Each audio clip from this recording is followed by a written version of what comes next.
When you were babies, you knew who you were.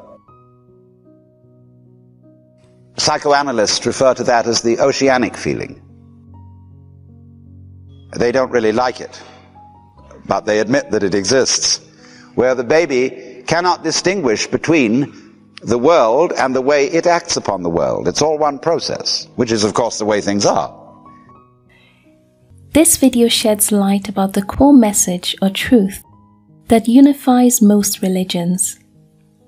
It is a simple one that is liberating and self-finding. It is an invitation to believe in yourself and to find the truth within your own heart. This video is a combination of two messages, a talk by Alan Watts, and several channelings. A lot of people don't know how we got the Bible at all.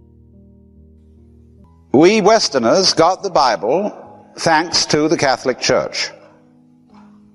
The Catholic Church and members of the Church wrote the books of the New Testament.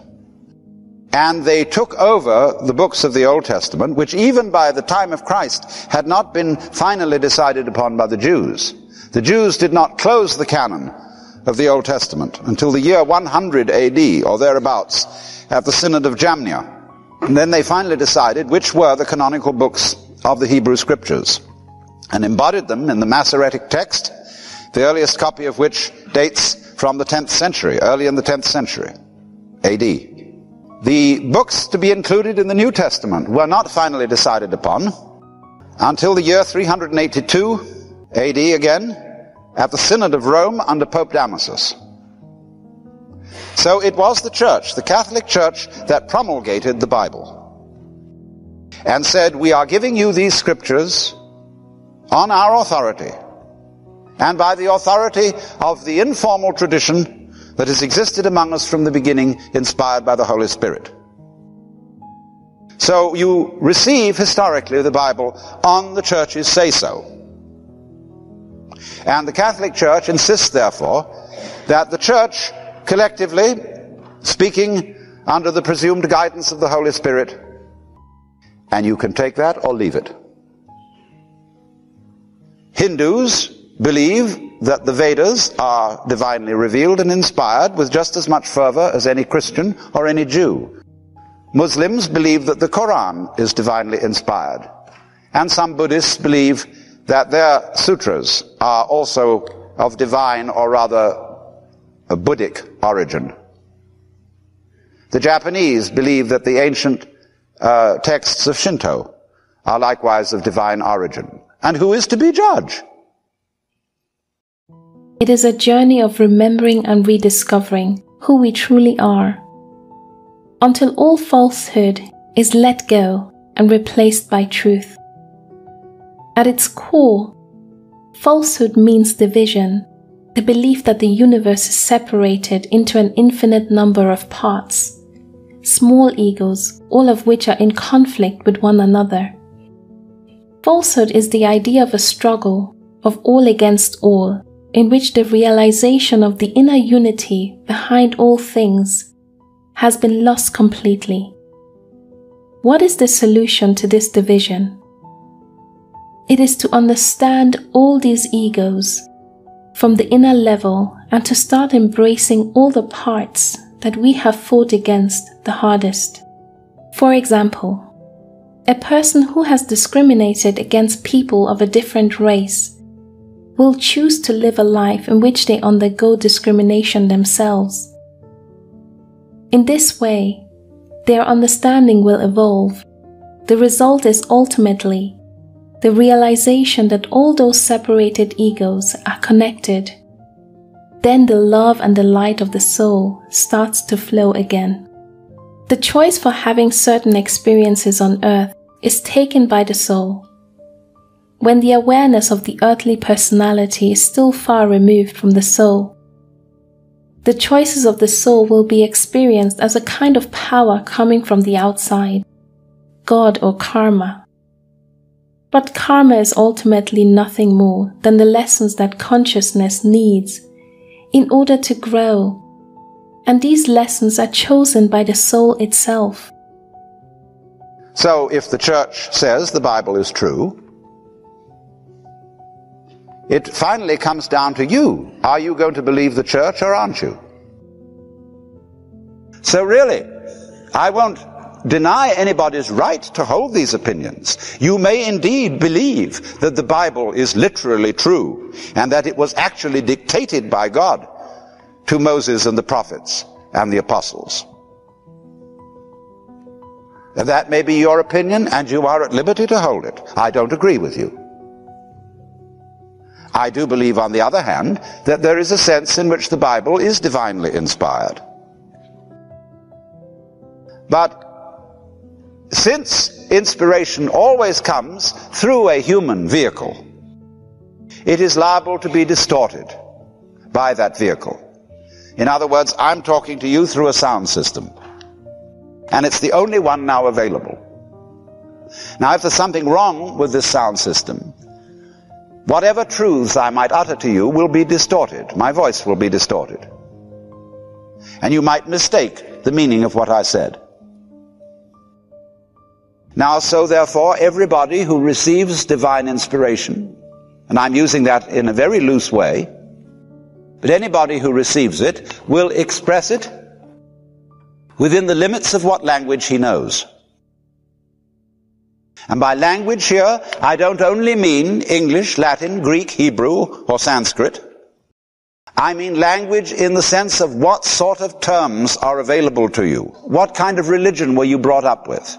If you were brought up in the Bible Belt, and that's all the religion you knew, and you had a mystical experience of the type where you suddenly discover that you are one with God, he is trying to express what happened to him in terms of a religious language which is circumscribed by the Holy Bible. When you were babies, you knew who you were. Psychoanalysts refer to that as the oceanic feeling.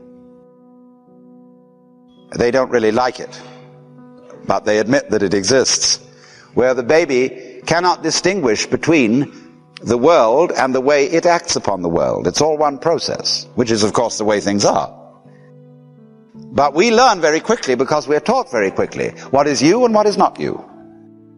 What is voluntary, what is involuntary, because you can be punished for the voluntary but not for the involuntary.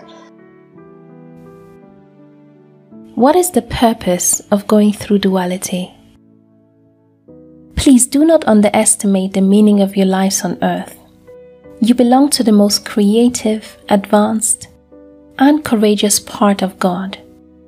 You are explorers of the unknown and creators of the new. Your explorations through the realm of duality have served a purpose far beyond your imagination. It is hard to explain to you the deepest meaning of your travels, but we can say that you have created a new type of consciousness, one that did not exist previously. This consciousness was first displayed by Christ when he walked the earth. This consciousness, which I call the Christ consciousness, results from a spiritual alchemy.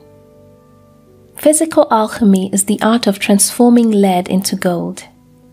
Spiritual alchemy is the art of transforming dark energy into the third energy, the spiritual gold present in the Christ energy. Please note that we do not say that the purpose is to transform dark into light, or evil into good. Dark and light, evil and good, are natural opposites. They exist by the grace of one another. True spiritual alchemy introduces a third energy, a type of consciousness which embraces both polarities through the energies of love and understanding. The true purpose of your journey is not to have light conquer dark, but to go beyond these opposites and to create a new type of consciousness which can maintain unity. We will explain this rather difficult point by means of a metaphor. Imagine you're a deep-sea diver in search of a pearl, which everyone talks about but nobody has actually seen. Rumors go that not even God, the chief diver, has never touched the pearl. Diving into the ocean is full of perils, since you can get lost or go too deep to catch your breath in time. Still you persist and you dive into this ocean time and again, for you are determined and inspired. Are you insane? No, you are explorers of the new. The secret is, in the process of finding the pearl, you are creating it. The pearl is the spiritual gold of the Christ consciousness. The pearl is you, transformed by the experience of duality. What you have here is a true paradox. In exploring the new, you are creating it. You have become the pearl of God's creation. What would the real gospel be? The real good news is not simply that Jesus of Nazareth was the Son of God, but that he was a powerful Son of God who came to open everybody's eyes to the fact that you are too. And this is perfectly plain. If you will go to the 10th chapter of St. John, verse 30, there is the passage where Jesus says, I and the Father are one. There are some people who are not intimate disciples around, and they're horrified, and they immediately pick up stones to stone him. He says, many good works I have shown you from the Father, and for which of these do you stone me?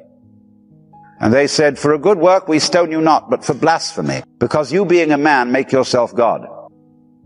And he replied, isn't it written in your law, I have said you are gods? He's quoting the 82nd Psalm. Is it not written in your law, I have said you are gods? If God called then those to whom he gave his word gods, and you can't deny the scriptures, how can you say I blaspheme? Because I said, I am a son of God. Well, there's the whole thing in a nutshell. Because if you read the King James Bible that descended with the angel, you will see in italics in front of these words Son of God, the Son of God, because I said I am the Son of God. And most people think that the italics are for emphasis. They're not. The italics indicate words interpolated by the translators. You will not find that in the Greek. The Greek says a Son of God. So it seems to me here perfectly plain that Jesus got it in the back of his mind that this isn't something peculiar to himself. So when he says, I am the way, no man comes to the Father but by me, this I am, this me, is the divine in us. Is the divine in the creature, by virtue of which we are sons of, or of the nature of God. Manifestations of the divine. This discovery is the gospel. That is the good news. But this has been perpetually repressed throughout the history of Western religion, because all Western religions have taken the form of celestial monarchies, which is not the religion of Jesus, which was the realization of divine sonship. My message was that the Christ energy is present in all human beings as a seed. When you look up to me as some kind of authority, you have misunderstood my message. I wished and still wish to invite you to believe in yourself, to find the truth within your own heart, and not to believe in any authority outside of you. Ironically, the official Christian religion has placed me outside of your reality as an authority to worship and obey, This is quite the opposite of what I intended. I intended to show you that you can be a living Christ yourself. I now ask you to recognize the Christ within, and truly a friend and brother to you all. Utterly exclusive. And so it becomes a freak religion. Just as it has made a freak of Jesus, an unnatural man. It claims uniqueness, not realizing that what it does teach would be far more credible. That is to say, restated again, if then we can see this, that Jesus speaks not from the situation of a historical deus ex machina, a kind of weird, extraordinary event, but he is a voice which joins with other voices that have said in every place and time, wake up, man, wake up, and realize who you are. Jesus was an energy from the future who came to earth to bring illumination and knowledge to humanity. He came from another world, or even dimension, and he brought with him the elevated energy of this reality. His awareness of his own greater self remained intact while he incarnated on earth. Because of his presence in me, I could easily realize the flexibility of material laws and perform miracles. The reason why the Jesus came to earth was to create an opening or doorway to a different state of consciousness. I wanted to set an example of the possibilities that are available to each human being. In the spheres of light where Jesus came from, it was felt that the earth was going into a direction which would end up in great darkness and self-alienation for the souls involved in the earth experiment. It was decided that a powerful impetus for change was going to be given, which would clearly show human beings the choices available to them. By sending the energy personality of Jesus, we wanted to hold up a mirror to human beings and remind them of their own divine origin and the dormant potentials they carried within. The potentials for peace, freedom, and mastership over yourself.